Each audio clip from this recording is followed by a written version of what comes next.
Sir പരീക്കുട്ടിയുടെ ഭാര്യ കാണാൻ വന്നിട്ടുണ്ട്. വരാൻ പറയും. എന്നോളൂ. സാർ നമസ്കാരം. നമസ്കാരം. ഇരിക്കൂ. വേണ്ട, നിന്നോളാം. പരീക്കുട്ടീൻ്റെ ഭാര്യയാണ്. സുഗുണൻ സാറ് വിളിച്ചിരുന്നു.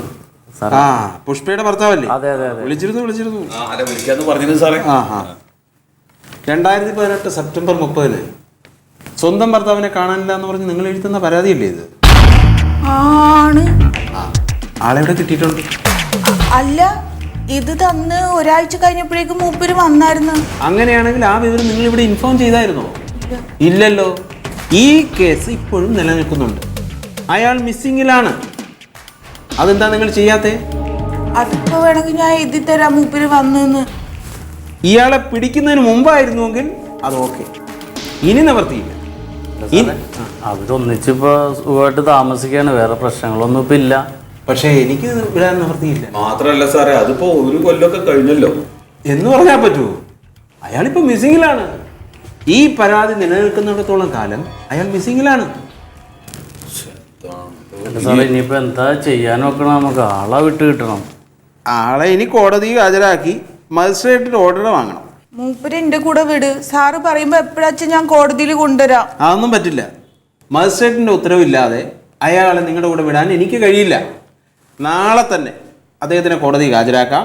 നിങ്ങളുടെ കൂടെ വിടാനുള്ള നടപടി സ്വീകരിക്കാം. പൊക്കോളൂ. സാറേ, പരീക്കുട്ടിയെ ഒന്ന് കാണാൻ പറ്റുമോ? ഇവർക്ക് ഒന്ന് കാണാൻ.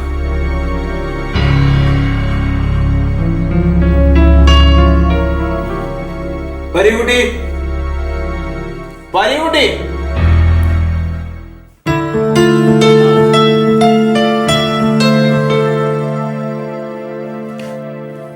നിങ്ങളെന്ന് വിടൂല.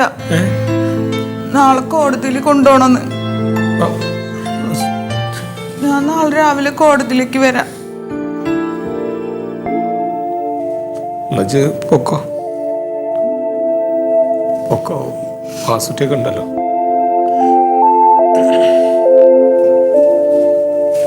ഞങ്ങൾ രണ്ടാളും കൂടി അങ്ങോട്ട് വരണ്ട കേട്ടോ. നീ മിസ്സിങ്ങാണേ. കേസ് എന്താണെന്ന് മനസ്സിലായ?